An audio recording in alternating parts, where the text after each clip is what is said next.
Hola, bienvenidos a este nuevo juego.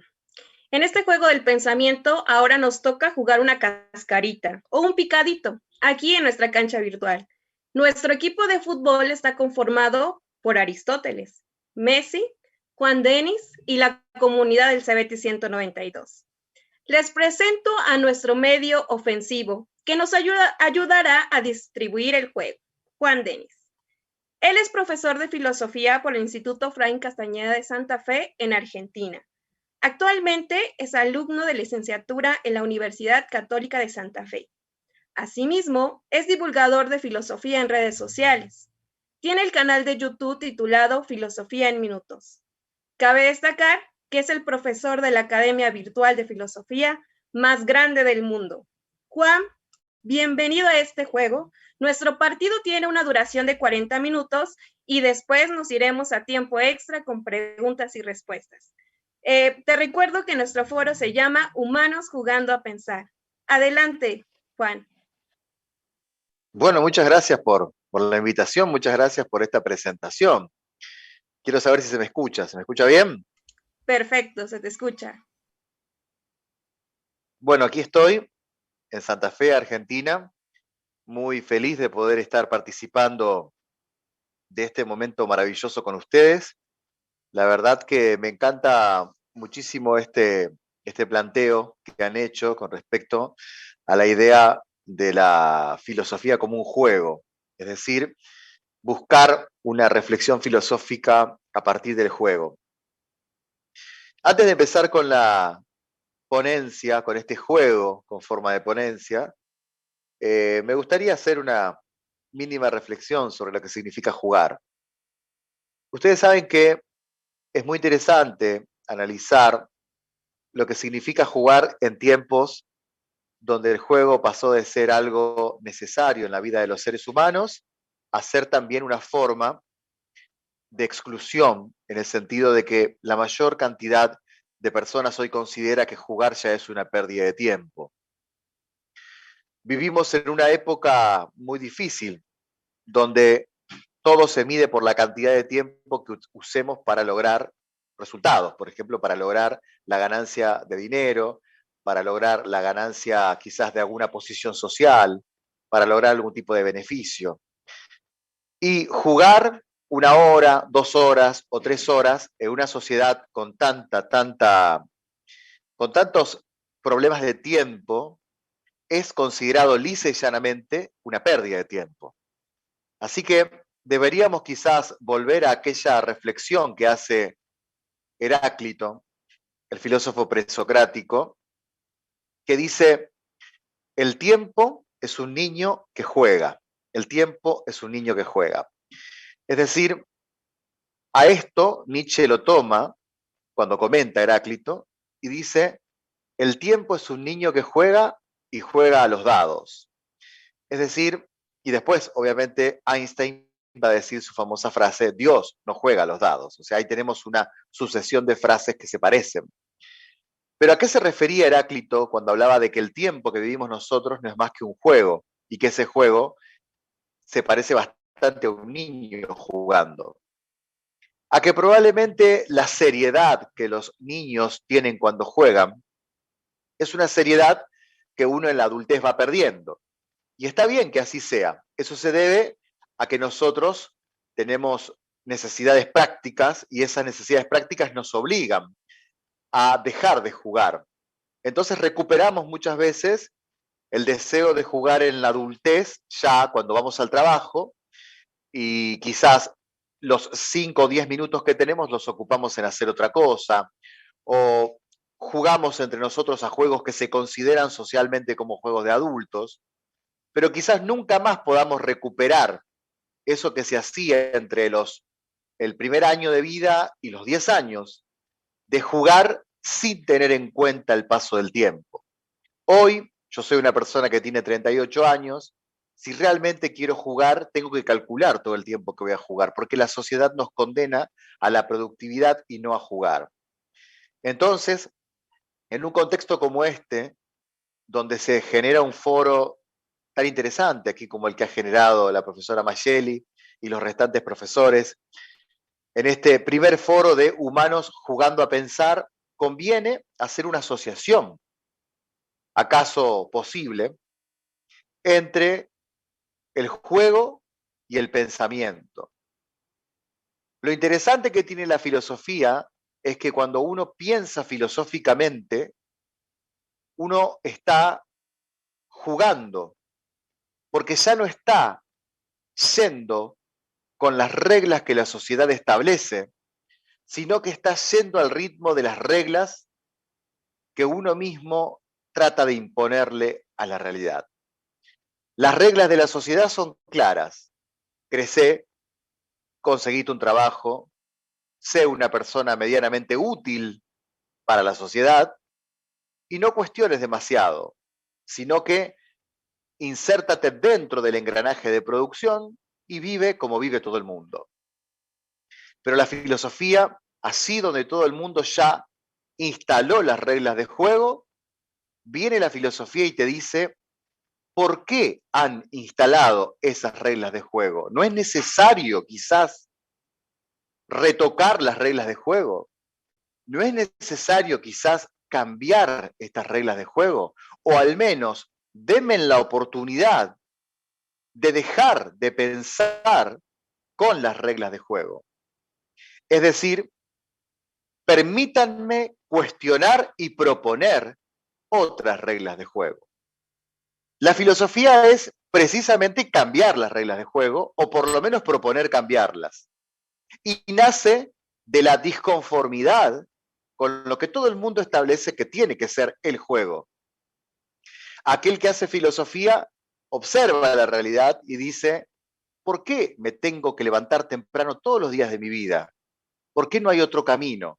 Quien hace esa pregunta ya está haciendo filosofía. La filosofía te para delante de lo que llamamos obviedad, lo obvio, y te dice, ¿será que no habrá otro camino? Ese ejercicio es un ejercicio de juego. Porque si la filosofía es dejar de pensar lo obvio, tiene que ver con la raíz etimológica que tiene la palabra obvio. ¿Qué significa obvio? El camino que está adelante. Ob es hacia adelante, vio la vía, el camino. El que hace filosofía no se conforma con el camino que está adelante. El que hace filosofía no se conforma con lo que le muestran. Y se pregunta, ¿no será que habrá otro camino?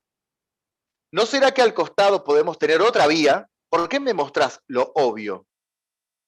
Eso es un ejercicio filosófico. Dejar de pensar como piensa todo el mundo, un camino obvio, el único camino posible, para considerar otros caminos. Y ese juego es un juego filosófico.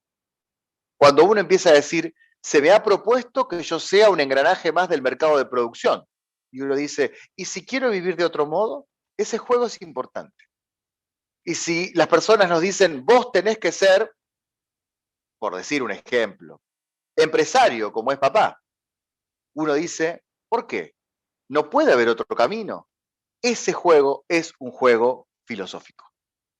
Cuando nos dicen, vos tenés que pensar y mirar estos programas de televisión, que son los únicos programas de televisión que tenés que ver, y uno dice, ¿y si mejor en ese momento leo un libro? ¿Y si mejor en ese momento escucho música? ¿Y si mejor en ese momento hablo con mis amigos? Ese juego que estás haciendo es un juego filosófico, un juego que rechaza las obviedades que te imponen. Hace 15 años que doy filosofía y siempre, permiso, es para despertarme. Hace 15 años que doy filosofía y siempre hago esta pregunta a mi alumnado, desde la primera clase hasta hoy. Tomo probablemente al más dormido de la clase en ese momento, le pregunto su nombre si todavía no sé su nombre, recién los estoy conociendo, y le pregunto lo siguiente, ¿vos tomás Pepsi o tomás Coca-Cola? Es probable que la persona me diga, y yo prefiero X gaseosa, o sea, que me diga, prefiero la Pepsi. o me diga, prefiero la coca. O, ¿por qué no? Me diga, la verdad, tomo agua. Que por lo general, en estos 15 años, casi nunca me ha pasado eso. Por lo general me dicen, a mí me gusta más la coca, a mí me gusta más la Pepsi. Cuando la persona dice eso, vuelvo a insistir con más preguntas y ya abro la pregunta al alumnado completo. Y le digo, ¿ustedes qué prefieren? Y cada uno empieza a decir, yo prefiero coca, yo prefiero Pepsi, la Pepsi más dulce, la coca es más rica, etc. Debate sobre gustos. Y ahí viene la pregunta filosófica que se presenta como un juego. Y es, ¿ustedes están seguros de que están eligiendo o coca o Pepsi? ¿O será que hace ya más de 100 años se han encargado algunas personas de que ustedes siempre elijan o coca o Pepsi? ¿Será que ya nuestros abuelos creían que estaban eligiendo y en realidad no estaban eligiendo? ¿Será que en realidad nuestros padres creían que estaban eligiendo y en realidad no están eligiendo?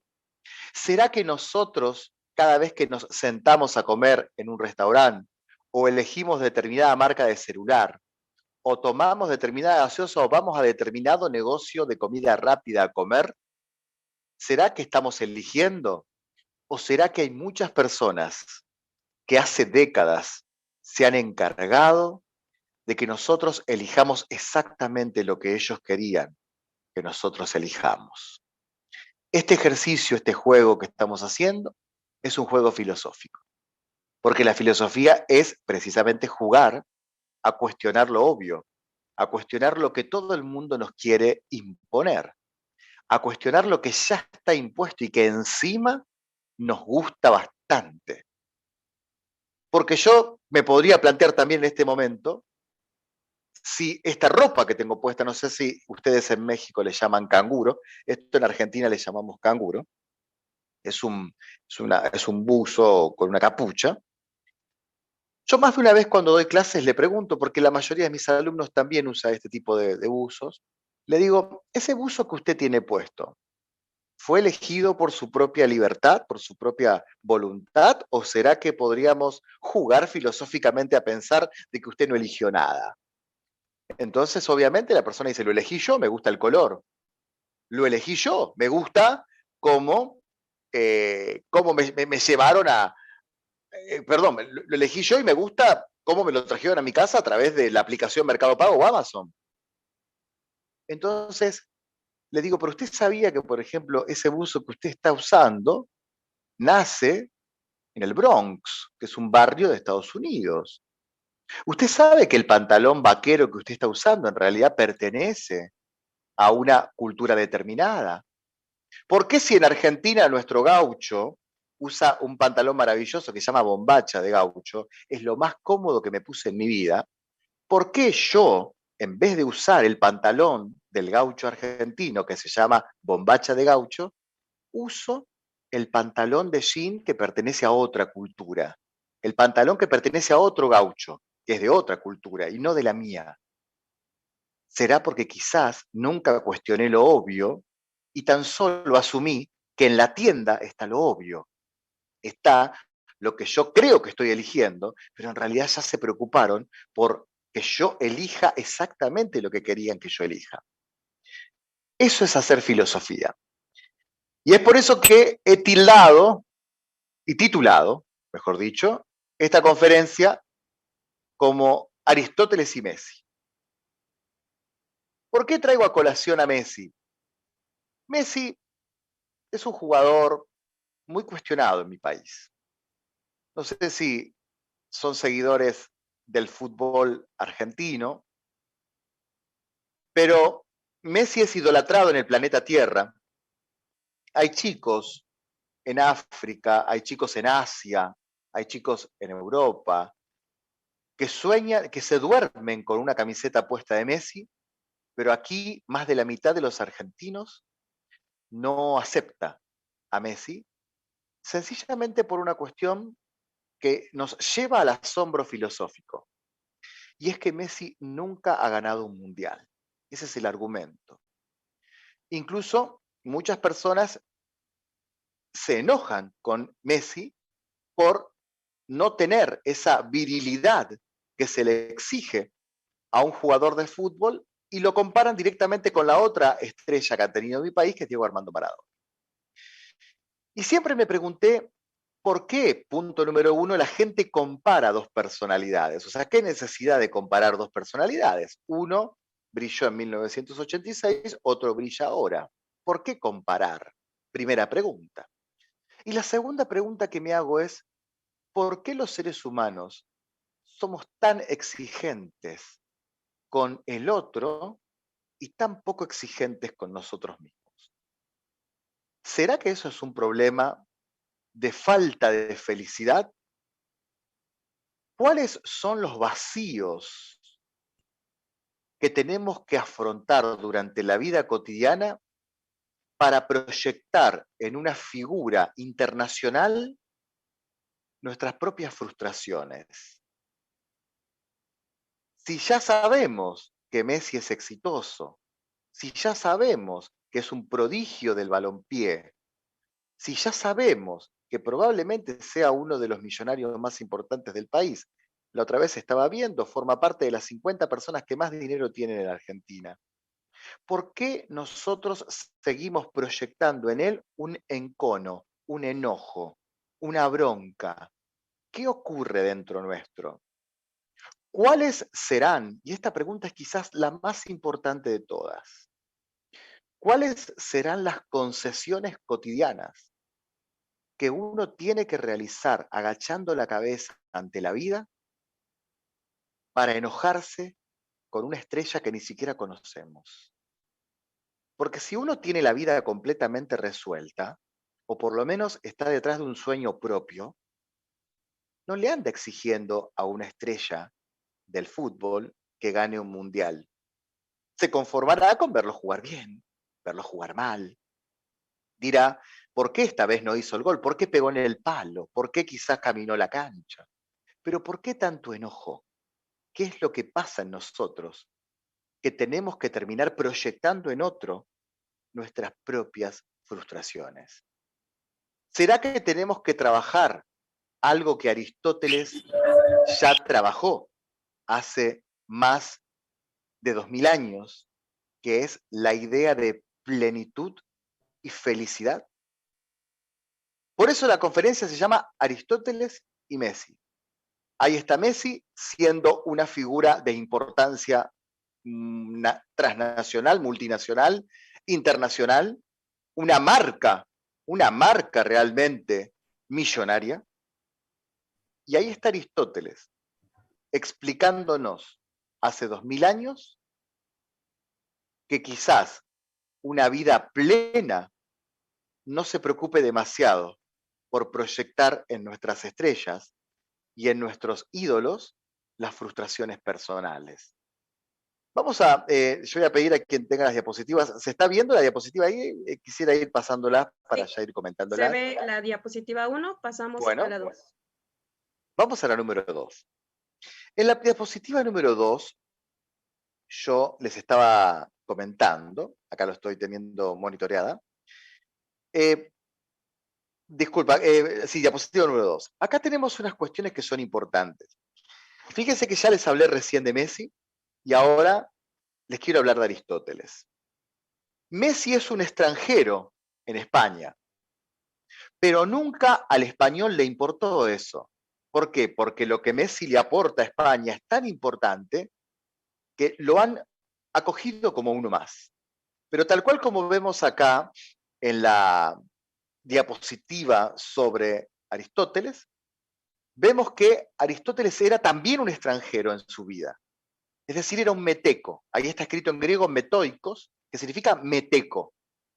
¿Y qué significa meteco? Que era un extranjero. Y Aristóteles tuvo que luchar toda su vida con el karma, con el problema en Atenas de ser una persona de otra ciudad. A Aristóteles, las personas que lo rodeaban no lo querían. ¿Por qué no lo querían? Porque él vivía en otra ciudad. Y en los tiempos antiguos, sobre todo en Atenas, ser un extranjero era un problema. Tenemos una comparación interesante. Por un lado, el jugador de fútbol que estamos analizando, la estrella mundial que estamos analizando, es aceptada en España. Pero Aristóteles no. Es decir, Aristóteles va a vivir a otra ciudad y tiene que convivir con eso. Fíjense que ahí dice que fue tutor de Alejandro Magno. Alejandro Magno fue probablemente el hombre más poderoso de todos los tiempos. La humanidad no ha conocido un hombre más poderoso que Alejandro Magno. Lo tuvo todo, conquistó toda Europa y más. Y a los 32 años se muere. ¿Y cómo se muere? Cuenta una leyenda que le exige a su ejército que a su cadáver lo lleven médicos. Y le exige que en ese cajón que él iba, hacia afuera, se vean sus manos. ¿Por qué? Recuerden ustedes que Alejandro Magno fue discípulo de Aristóteles. ¿Por qué? Porque él quería que todo el mundo supiera, mientras él estaba muerto, que los médicos pueden curarlo todo, pero no librarán a ningún ser humano de la potencialidad de que alguna vez nos vamos a morir. Es decir, podrán ayudarte a vivir más tiempo. Quizás un buen médico haga una operación en tu vida y pases de la posibilidad de morir a los 30 años a vivir hasta los 85 años.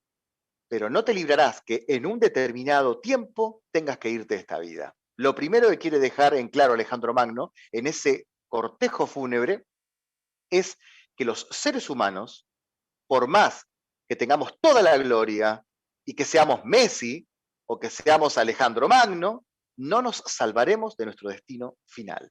Por eso hizo que los médicos lo lleven, para que sepan que los médicos te curarán de todo, menos de tu posibilidad humana de tarde o temprano abandonar esta vida.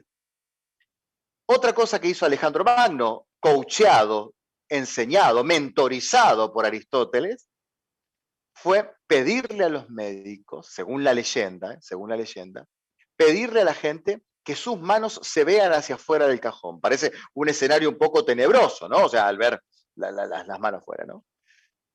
¿Por qué hace esto? Para que la gente sepa que sin nada hemos venido a este mundo y sin nada nos iremos de este mundo. Podés ser el dueño del planeta Tierra, pero nada has traído y nada te vas a llevar.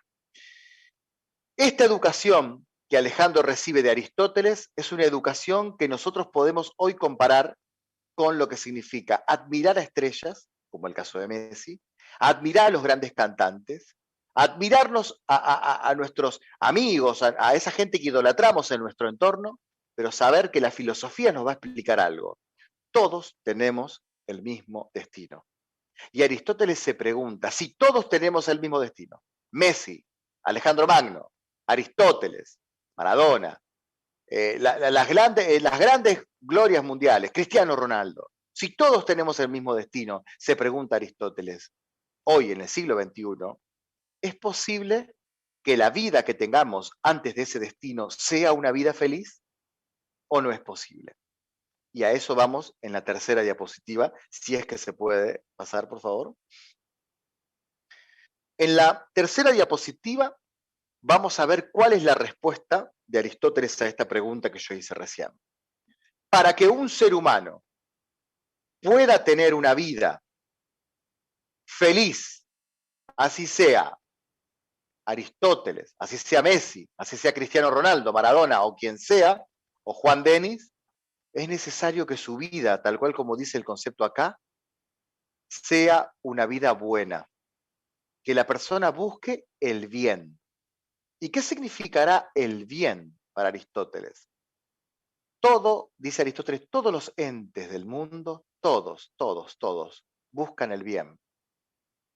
El perrito que estamos viendo San Bernardo ahí busca su propia perfección, busca un fin. Él dice, todas las cosas tienden al bien, todas las cosas tienden a un fin, y esa finalidad es siempre la perfección propia. El escorpión quiere perfeccionarse como escorpión. El árbol quiere perfeccionarse como árbol. El lobo que están viendo ahí en la diapositiva quiere perfeccionarse como lobo.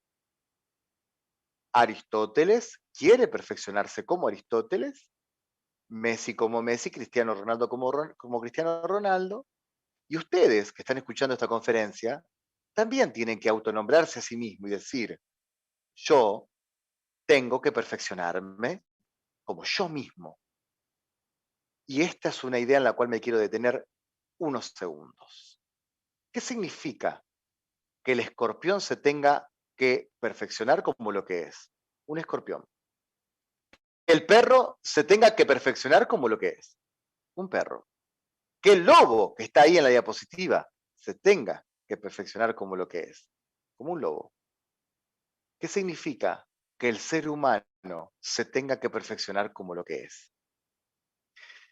Básicamente lo que esto significa es que si hay una diferencia entre el ser humano y el resto de los animales, es que cada uno de los animales tiene exactamente, por especie, la misma perfección.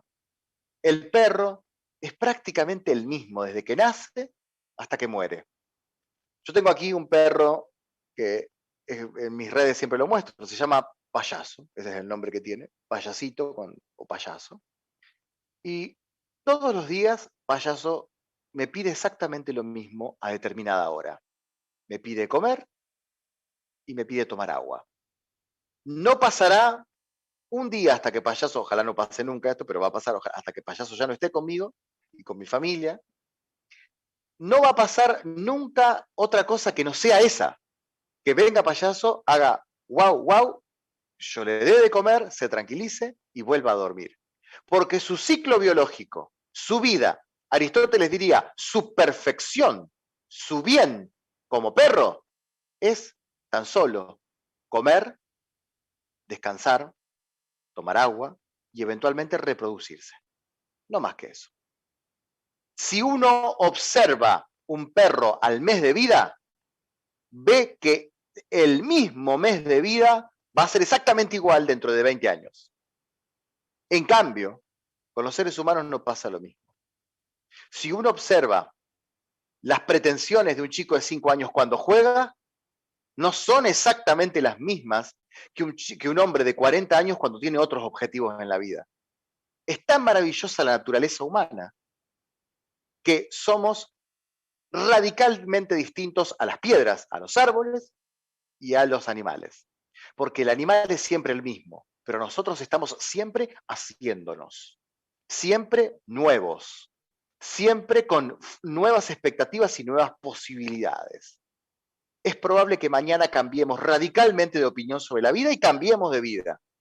En cambio, es probable que mañana mi perro se despierte y vuelva a pedirme exactamente la misma comida de ayer. Y su vida no cambia demasiado. Aquí en la diapositiva ustedes tienen un perro San Bernardo y un lobo. Lo que les estoy mostrando ahí es una historia muy interesante sobre un San Bernardo llamado Barry. Barry.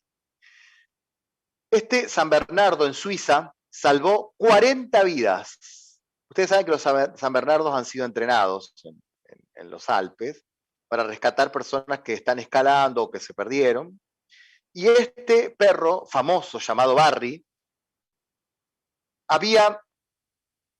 se había entrenado para salvar vidas y logró salvar 40 vidas. Cuando fue a salvar la vida número 41, se llevó por delante el otro animal que está en la diapositiva. Se llevó por delante un lobo. Entonces, cuando este San Bernardo quiso ir a salvar una vida más, esa vida murió. ¿Por qué? Porque apareció un lobo y lo mató a Barry, al perro San Bernardo. Estoy seguro que si yo preguntara quién es bueno y quién es malo, digo porque la diapositiva habla del bien, ¿no? Si yo dijera, a ver chicos, ¿quién es bueno y quién es malo? ¿El perro es bueno o el lobo es bueno? ¿El perro es malo o el lobo es malo? Es muy probable que me respondan que el perro es bueno porque salva vidas y el lobo es malo porque mató a Barry, el perro. Aristóteles diría que no. Aristóteles diría, los dos están buscando el bien, porque los dos se perfeccionan como lo que son. El perro se perfecciona como un perro rescatista, porque ese es su rol. Pero el lobo también se perfeccionó como lobo, porque su rol natural consiste en defender un terreno y si lamentablemente tiene que matar para defender su terreno, está perfeccionando su propio bien. Es decir, el escorpión que pica, por más que esté matando otra especie, está en su perfección, está en su propio bien. Lamentablemente los seres humanos tenemos moral, tenemos ética y decimos que eso está mal, pero dentro del ciclo natural está bien que el lobo defienda y está bien que Barry rescate. Ambas cosas son buenas, por más que moralmente digamos que nos cae mejor el perro que salva que el lobo que mata. Pero los dos están en, atención, su propio bien, en su propio bien. Así que vamos a pasar a una diapositiva más, por favor, si es posible, la número 4. A ver si acá está. Ya. Sí, vamos a, deme un minutito. Vamos a pasar directamente a la diapositiva 6 porque quiero establecer la relación y después vuelvo, si puede ser. Exacto. Listo. Bueno, ahí está, ahí estoy viendo la diapositiva. Entonces tenemos que preguntarnos cuál es la relación que yo quise establecer entre Aristóteles y Messi. Y después volvemos al otro. La relación que quise establecer es lo siguiente. La perfección en la vida de Messi es jugar al fútbol. Si yo lo pongo a Messi a explicar filosofía, con todo el respeto que me merece como jugador y como persona, probablemente no pueda hilvanar demasiadas palabras. Es decir, es probable que Messi no pueda confrontar el pensamiento de Platón y el de Sócrates. ¿Por qué? Porque en ese caso no estaría buscando su propia perfección. Si nosotros le exigimos a Messi que hable de filosofía, le estamos exigiendo mal, diría Aristóteles. ¿Por qué? Porque la perfección de Messi es patear bien una pelota. Ese es su rol. Ahí es donde él encuentra su perfección como ser humano.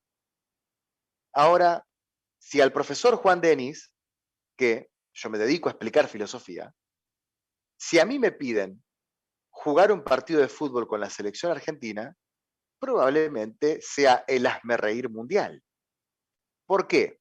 Porque mi propia perfección no está en un campo de juego. Mi propia perfección no está en patear una pelota. Mi perfección está en explicar modestamente lo que pensaron los filósofos. Es decir, Aristóteles nos dice, los seres humanos serán felices cuando encuentren su propia perfección, cuando sepan qué es lo que realmente los mejora como persona, los hace mejores ayer que hoy. Porque el perro se perfecciona solo cuando come.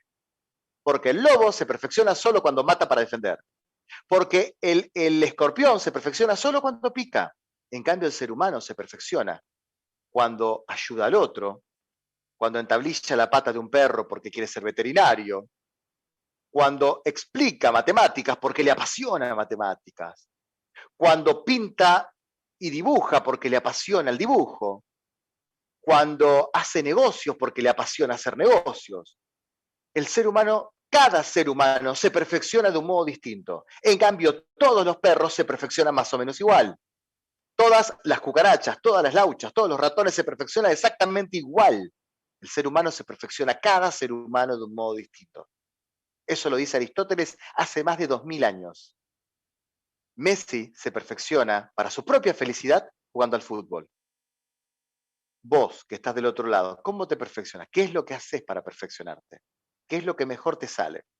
¿Estás queriendo soñar ser famoso como tal y tal? ¿O estás queriendo soñar ser lo que realmente vos viniste a este mundo a ser? ¿Estás queriendo soñar ser un jugador de fútbol? Porque todo el mundo aplaude jugadores de fútbol. Miren, en mi ciudad y en mi país hay mucha gente que sueña cantar. Y uno le pregunta, ¿pero vos estudiás canto? No, no, no. ¿Pero y cómo? ¿Querés cantar pero estudias canto? Y no, porque yo quiero cantar porque quiero ser famoso. entonces querés ser famoso, no es que querés cantar. Porque si una persona realmente quisiera cantar, debería hacer muchísimo sacrificio. No sé si están viendo la serie de Luis Miguel, pero debería trabajar todos los días con un profesor de canto, debería incluso invertir dinero en pagarle a un profesor de canto, debería cuidarse su garganta, debería no tomar bebidas frías, un montón de cosas que implican cantar. Ahora, ¿qué es lo que quieres? ¿Los trajes brillosos de lentejuela de los cantantes? ¿Las limusinas de los cantantes? ¿Quieres el aplauso del público o querés realmente cantar? Porque si realmente tu sueño, tu perfección, diría Aristóteles, es cantar, primero y principal tenés que tener unas condiciones mínimas, por lo menos afinar algo.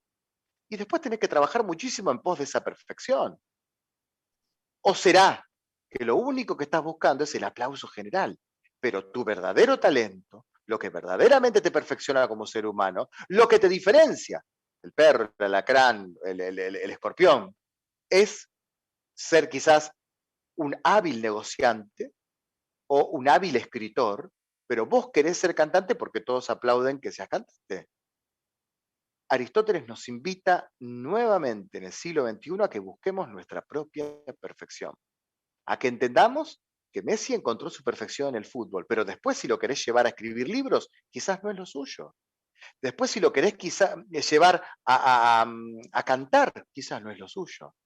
Tan solo encontrará la perfección en la medida en que sea lo que tiene que ser.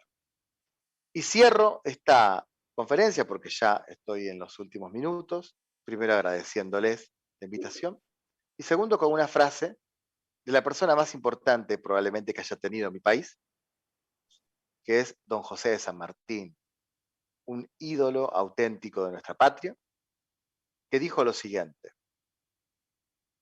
serás lo que debas ser o no serás nada. Tal vez la ética aristotélica nos invita a que busquemos ser lo que somos, porque no seremos felices ni cumpliendo reglas por cumplir reglas, ni copiándole a los demás por copiarles, ni tratando de vivir la vida que otros nos imponen. Seremos felices, dice Aristóteles, solamente cuando encontremos nuestra propia perfección y nuestra propia forma de ser y lo que nos distingue de todos los demás. Muchas gracias. Gracias, Juan. Pues en este juego del pensamiento, vaya que hubo mucha dinámica en YouTube, por ejemplo, hay muchísimas preguntas, 100 personas observando esta charla, más las 60 que estamos aquí en Zoom y muchas preguntas que espero en algún momento te pueda hacer llegar para poder responderlas. Aquí solamente diré algunas. Joali, que es nuestra estudiante, una de nuestras jugadoras, dice, nosotros cambiamos, es por nuestra cuenta o porque la sociedad en la que vivimos nos lo marca así. Entonces, ¿el cambio es bueno o malo? El cambio es un proceso necesario existencialmente en el ser humano. Nosotros somos un estilo de persona a los 10 años y otra persona a los 38, como es mi caso. Lo que quizás tenemos que cuidar en el cambio, siempre, perdón, lo que quizás tenemos que cuidar siempre en el cambio es buscar aquello que realmente sabemos que nos queda naturalmente bien. Es decir, uno puede equivocarse y soñar algo que no le corresponde por su talento. Uno puede equivocarse y quizás ir detrás de un objetivo que le sale mal. Lo que quizás tenemos que tener mucho cuidado en esta sociedad es que nos impongan cómo soñar. Es un poco lo que hablaba yo ayer en mi cuenta de Instagram. Vivimos en una sociedad que nos impone cómo tenemos que soñar. Fíjese, ¿cómo era el nombre de la persona que ha preguntado? Joali. ¿Joali? ¿Joali? Es correcto. Joali. Fíjese, Joali, lo siguiente. Fíjese lo que le voy a decir. Si usted le pregunta a la mayoría de las personas, por lo menos de mi ciudad, ¿qué estás soñando? Le va a decir sacarme la quiniela, la lotería, ganar la lotería, para poder tener ¿qué? Lujo, dinero, buenos autos, en México le dicen carros, creo, buenos carros, y tener dinero y fama, y si es posible fama. Eso es una monotonía de los sueños. Aristóteles diría, no todo el mundo puede soñar ser famoso, porque si todo el mundo es famoso, no existe la fama. Ya Andy Warhol dijo en los 50, el problema del año 2000 es que todos seremos famosos, lo dijo Andy Warhol. Es decir, buscar monótonamente a nivel mundial, de modo monótono, todos exactamente lo mismo, es una imposición social que tenemos que combatir. Y tenemos que aprender a escuchar nuestra propia voz. Esa voz que nos dice, lo tuyo es esto. Lo tuyo es... Muchas veces lo que es lo nuestro no es rentable en el mercado. Hay gente que su vocación es ayudar al prójimo y eso no genera dinero. Pero uno tiene que encontrar su propia perfección, porque solamente en el quehacer, en la práctica de esa cosa que a uno realmente le apasiona, encontrará su plenitud personal. Y en la medida en que quiera copiarle al ídolo de turno, en la medida que quiera copiarle a la estrella de turno,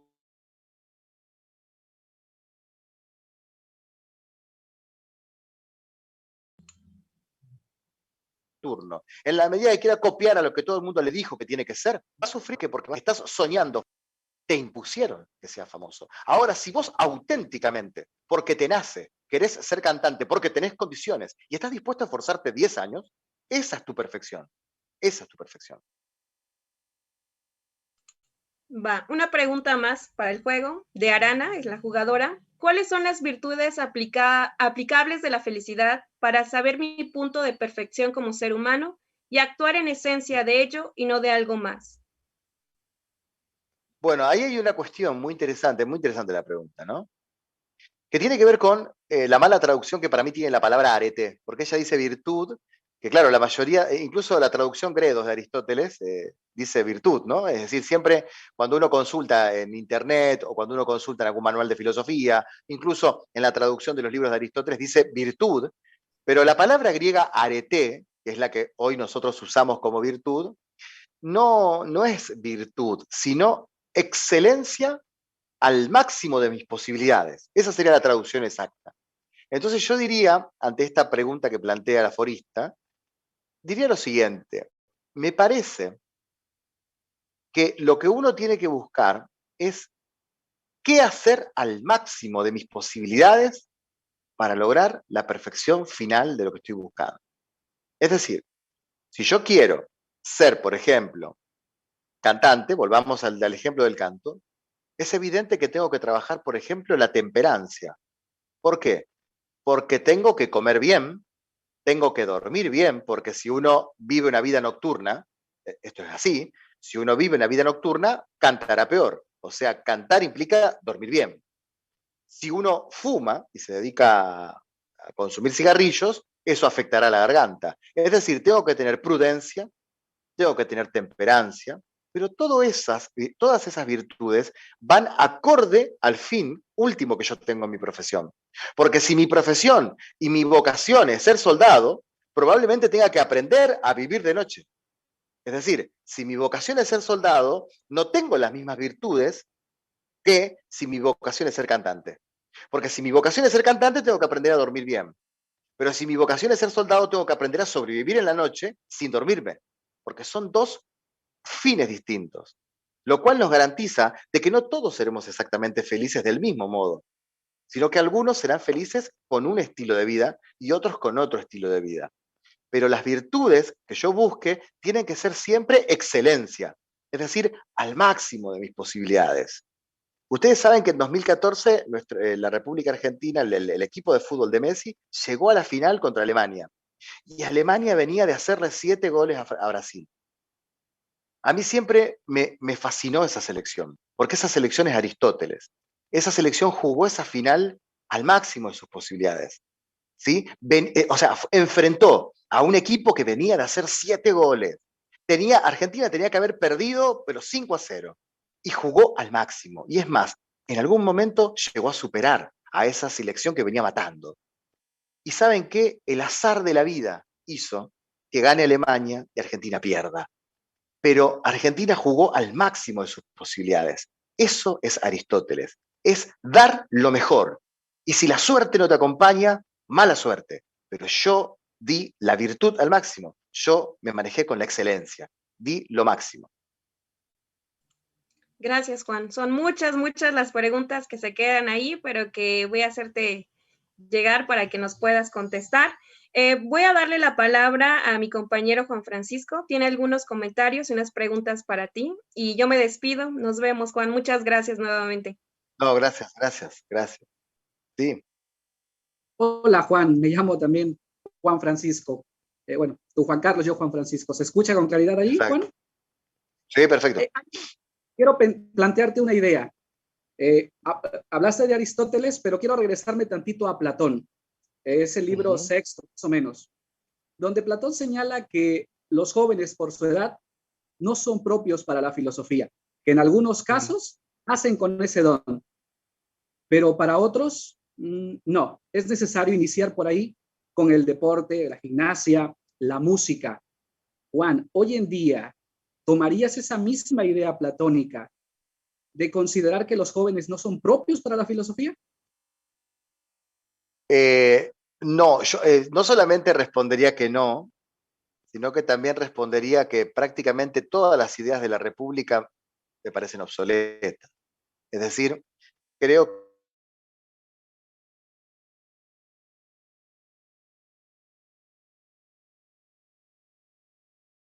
que Platón plantea unas 4 o 5 ideas en la República que no están vigentes. Por ejemplo, también la idea del rey que se dedique a la filosofía. Creo que incluso eso está equivocado. Yo creo que hoy el filósofo tiene que acompañar, pero no gobernar. El que tiene que gobernar es praxis, es político. Yo creo, volviendo al tema de los jóvenes, que cuando Platón plantea eso, lo hace en un contexto en el cual tiene razón, pero tiene razón hace 2400 años antes de Cristo, hace 400 años antes de Cristo tiene razón. No tiene razón hoy. ¿Por qué voy a defender esta idea? Porque Platón en realidad lo que dice es que los jóvenes necesitan una compañía. Primero y principal, él cree que no todos nacieron para filosofar, lo cual ya es un problema.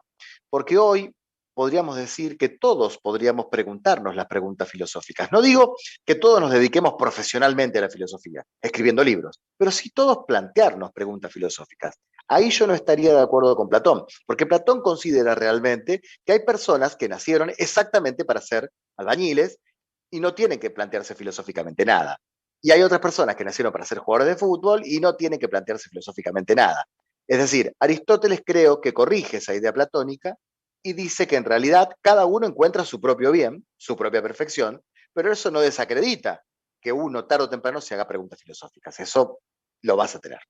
Ahora, ¿por qué Platón dice que los jóvenes no pueden filosofar? Porque él cree que los determinados jóvenes que han nacido para filosofar, primero tienen que ser entrenados en música, en el gimnasio, y tener un mentor o un tutor que los acompañe filosóficamente hasta que a los 40 años alcancen el esplendor filosófico. Yo creo que esta idea platónica va para la cultura en la cual Platón vivía, porque en la cultura platónica si un joven, primero y principal, tenía condiciones filosóficas y segundo, dato muy importante, tenía dinero, porque tenía que tener un padre que pague, si tenía también dinero, ese joven podía quizás ingresar al gimnasio y hacer gimnasia con los filósofos. Lo que pasa es que hoy nosotros tenemos una imagen de gimnasio, una persona en una bicicleta o una persona haciendo pesas, pero en realidad los gimnasios de aquella época eran lugares donde la gente corría y donde paraban y lo hacían desnudos, porque gimnasia en griego significa desnudez, o sea, gimnasia en griego significa desnudez, entonces estaban desnudos y ellos ahí filosofaban y hablaban entre varones desnudos. Era un contexto muy distinto. Entonces Platón dice que es necesario pasar por ese filtro para después filosofar. Hoy esto es obsoleto. Nada de esto podríamos traerlo a colación. Lo que sí podemos decir hoy es que los jóvenes tienen que filosofar. No es que los jóvenes pueden o no pueden. Los jóvenes tienen que filosofar. Tenemos que enseñarle a los chicos a dudar de todo. Porque enseñar es enseñar a pensar. Enseñar es enseñar a pensar. Y enseñar filosofía es enseñar a dudar. Cuando uno duda, uno está siendo humano. Cuando uno afirma, uno sigue siendo humano, pero con un poquito de ideología. Entonces hay que tratar siempre de quitarse la ideología y volver a la duda, ¿no? El decir, está bien, yo creo que Dios no existe, pero ¿y si existe? O decir, está bien, yo creo que Dios existe, pero ¿y si no existiera, qué hago? O sea, eso es hacer filosofía, eso es lo que necesitan los jóvenes hoy más que nunca. Y quizás en la época de Platón él lo pensaba de otro modo porque era otro contexto. Ok, regresando a este fenómeno del juego y que el juego en los niños es atemporal, no gasta energía, ¿consideras, Juan, que nuestra sociedad posterior a la muerte de las ideologías que se señaló con Fukuyama, consideras que hemos quitado o se le ha quitado a la juventud la oportunidad de jugar y empezarlos a obligar a tomar las cosas en serio? Totalmente de acuerdo. Yo estoy 100% de acuerdo con lo que vos planteás. Yo creo que uno de los grandes problemas que tenemos, digo yo que soy padre, tengo una hija de 10 años, está a 8 años de decidir o no ir a la universidad, ¿no? Digo decidir o no porque tiene libertad. Yo creo que uno de los problemas que hemos tenido generacionalmente, los que andamos promediando en los 40, es que nos dijeron que automáticamente salías del secundario y tenías que decidirte vocacionalmente para toda la vida, ¿no? Esta cosa de, ya a los 15 o 16 años te decían, bueno, ¿y qué vas a hacer cuando seas grande? Y qué sé yo, y uno muchas veces, hay personas que lo saben, hay personas que realmente, como yo decía en el ejemplo, entablillan patitas de perro, quieren ser veterinarios, hay personas que dibujan todo el día, quieren ser dibujantes o quieren estudiar bellas artes, pero hay personas que no. Entonces yo creo que uno de los grandes problemas que estamos teniendo en esta sociedad de velocidades, de pragmatismo, de el tiempo es oro, incluso hay frases norteamericanas como time is money, o sea, el tiempo es dinero. En una sociedad como esta, no le damos tiempo a ese ocio de pregunta que todo adolescente tiene que tener. Entonces, claro, de repente un chico termina quinto año acá en la República Argentina, tiene 17, 18 años, y los padres le dicen, vos acá no te vas a quedar un año sin hacer nada, le dice el padre. O trabajás o te metes en una carrera. Entonces, muchas veces, ¿qué pasa? El chico decide, porque está presionado, estudiar abogacía, por ejemplo. Pero vos querés ser abogado? No, pero quiero estudiar algo para no perder el tiempo. Eso tiene que ver con un modelo que ya tiene 30 o 40 años, de que al tiempo hay que ocuparlo. Y yo creo que tenemos que recuperar, como dice el filósofo surcoreano Byung-Chul Han, el tiempo festivo. Es decir, tenemos que apagar el celular, apagar el televisor y mirar la nada. Y estar una hora pensando qué hacemos en el mundo.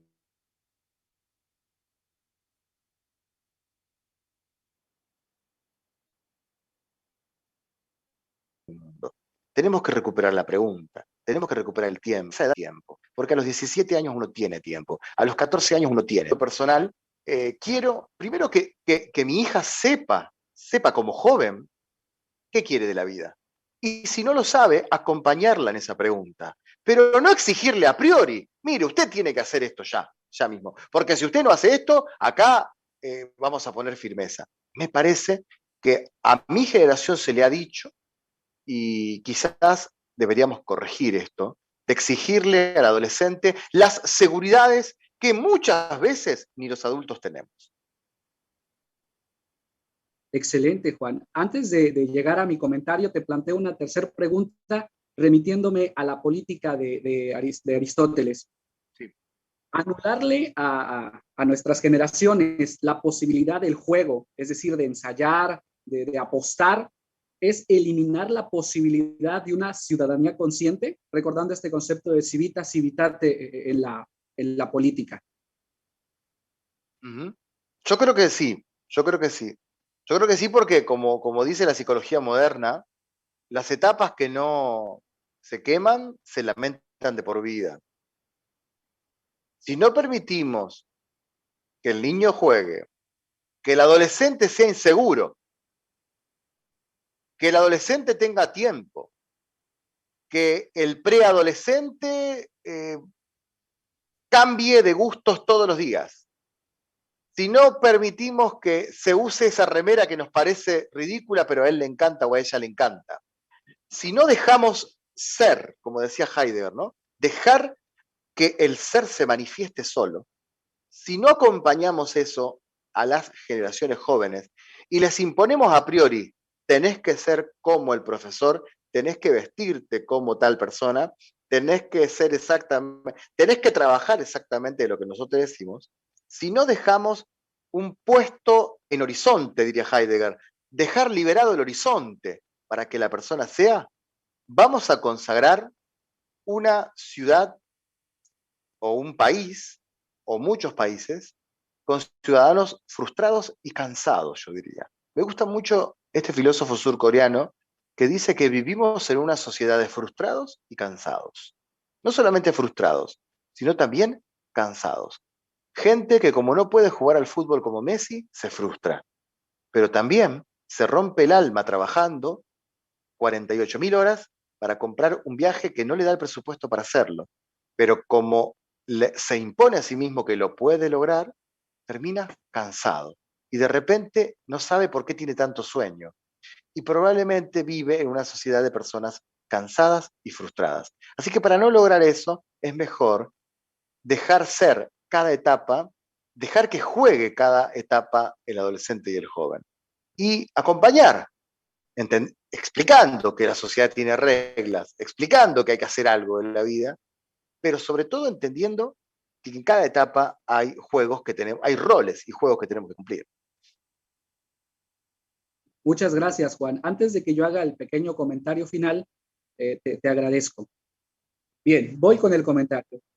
Esa figura perfecta de la esfera botó en la cancha e inició por la esquina de la filosofía y no al medio campo como estamos acostumbrados. La pelota llegó botando y la empezó tocando Aristóteles, allá por el año 300 antes de nuestra era. Inició en la academia, pero después se fue a trabajar con Alejandro Magno, hijo de Filipo. Él fue quien logró que el conocimiento ateniense se esparciera por el mundo. Messi, también en su pueblo, brincó a la España, a la Barcelona de tantos otros que ya habían ensayado allá. No ha podido ganar un mundial, pero quizá Messi esté siendo más feliz que los que esperan ganar esa anhelada copa. Ya se ganó en el 86 para los argentinos y todavía tienen la esperanza de ganarla. Quizá haya que trabajar con los niños jugando a la pelota, sin el compromiso de ser campeones. Y será así, que con esa pelota en la calle, botando contra la pared, como lo hacemos en México, se pueda ir consagrando ese futuro campeón para los argentinos y campeón de la filosofía. Dejemos que el joven rebote su pelota, que toque los libros, que juegue con ellos, que se pregunte, que interpele, porque como nos ha mencionado Juan, la filosofía es un juego. Es el juego de la pregunta, es el juego de la reflexión. Hoy él jugó con Messi y con Aristóteles, dos figuras de nuestra cultura, una del balompié mundial actualmente y otra, figura de la filosofía, que fue exiliado de la academia al no consagrársela era el título de sucesor de Platón. Pero Aristóteles nos dejó obra que hoy podemos transmitirle no solo a Messi, sino a todos. Es decir, perfecciónate según tu don y según tu esfuerzo. No ocupes el don de los demás y no ocupes el esfuerzo de los demás. Conquístate primero y alcanzarás esas metas. Y si es así, transmítolas, porque nosotros disfrutaremos contigo la victoria. Por último, y aludiendo a la charla de nuestro amigo Juan desde Argentina, desde Santa Fe, la pelota llegó a la portería y decidimos no meter gol, porque el gol lo meten los que no se precipitan al balón, sino los que piensan a dónde podría ir a girar el portero. Comprendamos que el juego también se piensa y por eso aquí los humanos estamos jugando a pensar. Muchas gracias, Juan. Un abrazo a tu patria. Muchas gracias. Saludos a Argentina. Damos el paso. Muchas gracias.